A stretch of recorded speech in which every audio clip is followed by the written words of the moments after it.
Alrighty, we are back with the Rent a Girlfriend chapter review. Last week's chapter did absolutely crazy for my channel. I posted it like a day later. I think this one I'll still post on Wednesday, maybe at 10 p.m. Actually, it might be better to wait till Tuesday. I mean, I don't know what time did I post the last chapter? Maybe like 2 p.m.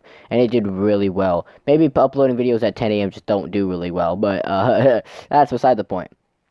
We're gonna talk about this week's chapter. I'm gonna do what I did last week, so it's just gonna roll off the flow, kind of talk about it. Chapter this week is just pretty much setup, kind of like every other chapter in this um in this fucking in this manga. It's just a lot of setup. Nothing to complain about. I did enjoy it though. I love the okay. So the chapter starts off with Chizuru getting a text. All right, that'll be important later on in the chapter. But then we cut to Kazuya and his grandma. This is probably my favorite part of the chapter.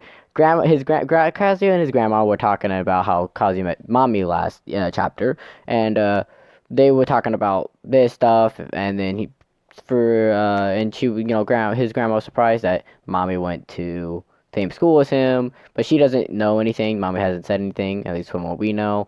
And Kazuya has asked a question if mommy's brought up anything to do with Chizuru, and she's like, huh, no, and so he's like, good, keep it like, don't talk about Chizuru with mommy, and she's like, okay, because mommy still doesn't know, I mean, she probably suspects it, but I don't think she has like 100% confirmity that Kazuya and Chizuru are still quote unquote seeing each other, right? And Kazuya doesn't know if mommy will, because mommy knows she's a rental, and he doesn't know if, because he doesn't want his grandma to find out that she's a rental, and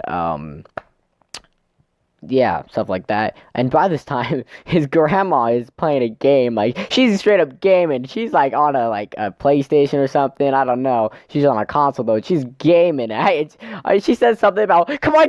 I don't know. She was kind of. I don't think K would have credits are raging, but she's kind of like, bruh. Her team is probably doggy, dude. I don't know. That's a lit grandma though. She's just gaming, and the Kazuya, alright, he's just chilling. He hangs up the call with his grandma after a bit, and then he gets a doorbell ding dong. Alright, he goes to his door and he opens it and finds Chizuru, and this shocks Kazuya, of course, because Kazuya's a simp.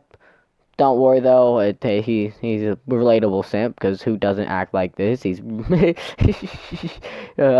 so yeah, and then Chizuru's like she just straight up like hey, and he's like hey, and then she's like October 25th, are you free? And he Kazuya's like huh? Kazuya flips out thinking oh my gosh, she asking me out? Is this some special day or some shit? And then she's like well, I kind of got invited to a party. That's what that text in the early on in the chapter was. It was Umi from the episode 8 of the anime where Kazuya stalks them because he thinks Umi and Chizuru are going out.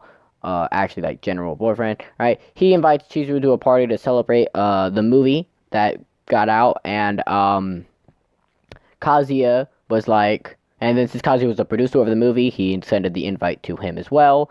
And then Kazuya was like, okay, but then he starts thinking about October 25th about how he might have to be in work because it's work. It's a busy day at work, and they require all hands on. And being the simp he is, he's like, "Yeah, I'm free. I'm super free. Yep, October for you. Yep." And then she's like, "Okay." And then she kind of leaves, and then it flashes forward to October 25th, the day Kazuya's waiting out there. Oh yeah, they also sorry, I skipped over this. They use QR codes for the invite to the party, which is really fucking weird.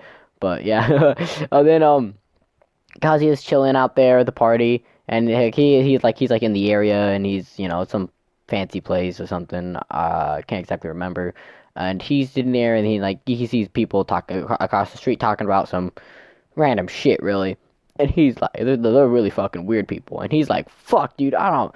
I was really excited to hang out with Mizuhara. I'm not prepared for this. I kind of just want to go home. And then Chizuru pops on up, and she's like, hey. And that's actually kind of where this picture comes from. Look at that. It's just, come on. It looks so good.